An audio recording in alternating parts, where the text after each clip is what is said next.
और अब एक बड़ा खुलासा सामने आया है जिसमें जिन 3 नामों का जिक्र आज खुद सरकार ने किया और कहा कि इनके अकाउंट्स हैं जिसमें टैक्स इवेजन का मामला बनता है, कोर्ट में बाकायदा 3 नामों का जिक्र किया गया है। उन्हीं में से टिम्लू ने कांग्रेस को 3 बार चंदा दिया है। ये वही राधा टिम्लू हैं जो गोवा की खनन कारोबारी हैं। कांग्रेस पार्टी को 3 बार और कालेधन में फंसे लोगों से दलों को चंदा की ये खबर आ रही है। उन्होंने बाकायदा डोनेशंस दिए हैं। बीजेपी को 9 बार टिम्लू ग्रुप से चंदा मिला है। आशीष महर्षि हमारे सहयोगी हमारे साथ जुड़ रहे हैं इसी खबर पर। आशीष, अब इसका क्या मतलब निकालें, क्योंकि चंदा तो पहले दिया गया है। बिल्कुल, देखिए इसमें ये एक जो लिस्ट होती है कि बहुत सीक्रेट लिस्ट होती है, लेकिन सवाल जरूर खड़ा होगा क्योंकि जो लोग काले धन में लिप्त हैं, जिनके खिलाफ प्रोसिक्यूशन लॉन्च कर दिया गया है सरकार की तरफ से, अगर वही लोग आपको चंदा दे रहे हैं तो निश्चित तौर पे सरकार पे और खासतौर से पॉलिटिकल पार्टीज पे ये दबाव होगा जो भी सत्ता में होंगी कि वो आने वाले दिनों में कम से कम इन लोगों से चंदा ना ले जिनके खिलाफ प्रोसिक्यूशन चल रहा है काले धन को लेके। लेकिन अंजना, ये एक बात तो साफ है कि वे लोग एक तरीके से पॉलिटिकल पार्टी से काफी हद तक जुड़े हुए भी होते हैं। यहाँ पे दबाव था बीजेपी के ऊपर, एनडीए सरकार के ऊपर कि वो काले धन से जुड़े हुए लोगों के नाम बाहर निकाले और एक तरीके से चंदा देके ये एक तरीके से अपने आप को जुड़ाव करने की, अपने आप को जोड़ने की कोशिश करते हैं राजनीतिक पार्टियों से। और हो सकता है कि यही वजह है कि अभी तक ये नाम बाहर नहीं आए हों। लेकिन निश्चित तौर पे अब दबाव है और काले धन को लेके मोदी सरकार काफी सीरियस भी है और यही वजह है कि आज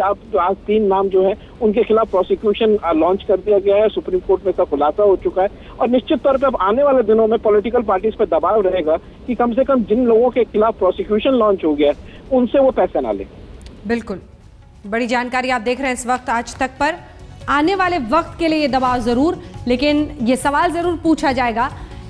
कि जिनके नामों का अब सरकार खुद खुलासा कर रही है उन्हीं से ये राजनीतिक दल इतने वर्षों से चंदा लेते रहे। आशीष,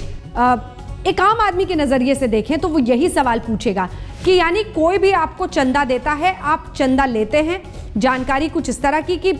टैक्स इवेजन का मामला है तो जाहिर तौर पर काला धन एक तरह से, और वही पैसा आप ले रहे थे और चुनावों में खर्च कर रहे थे बाकायदा। बिल्कुल, और एक छोटा मोटा अमाउंट नहीं है ना, करोड़ों में अमाउंट है कि 2004 से लेके 2013-14 तक अगर आप टोटल अमाउंट देखें वो करोड़ों रुपए के अंदर आता है। और अगर एक व्यक्ति करोड़ों रुपए आपको दान के तौर पे दे रहा है और उसी का नाम आप प्रोसिक्यूशन में भेज रहे हैं काले धन में लेके, तो निश्चित तौर पे जो भी पॉलिटिकल पार्टी ले रही है, चाहे वो कांग्रेस ले रही है चाहे वो बीजेपी ले रही है, पिछले 10 साल यूपीए का राज रहा है जिसके अंदर कांग्रेस